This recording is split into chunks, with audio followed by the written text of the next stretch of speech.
Yesu azamusi yemera no kubanga amfira no kurisarara bagira ngira byagukira twari dufite Yesu akasamisi bacungure umuntu wari wazimiye yaje gutarura indimi zari zarazimiye zari zaraboshywe n'ingoyi ya Satani amaraso ya Yesu niyo yadukijije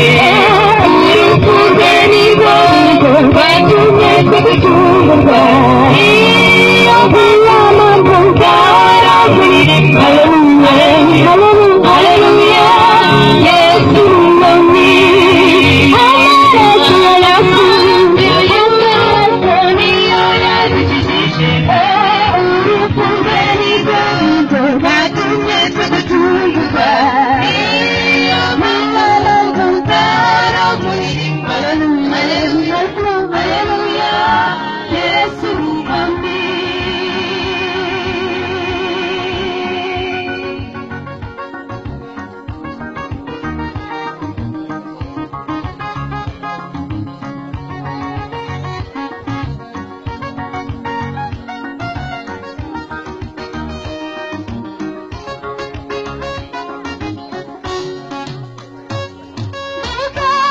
Ndibuka Yesu azamisi abacira n'amaguru yemera no gutanga atizikuraira kutamwishyura yemera kuzamisi maze aritanga araducungura abatuye isi twese turabohorwa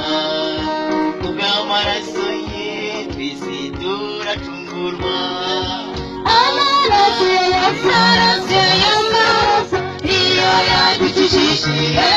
urupfu rwe nirwo rwatumye tugicungurwa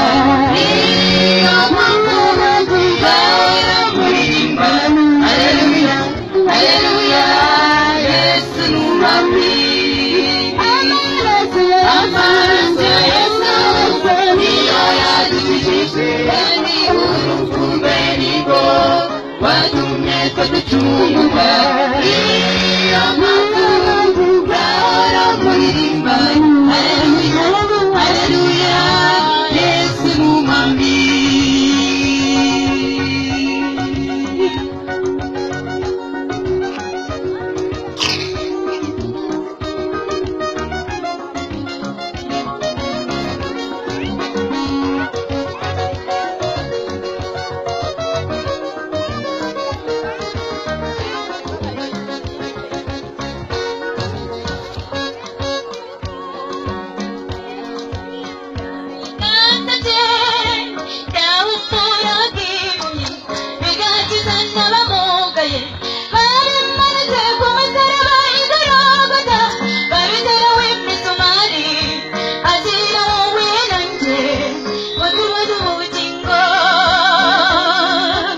ateze ibiganza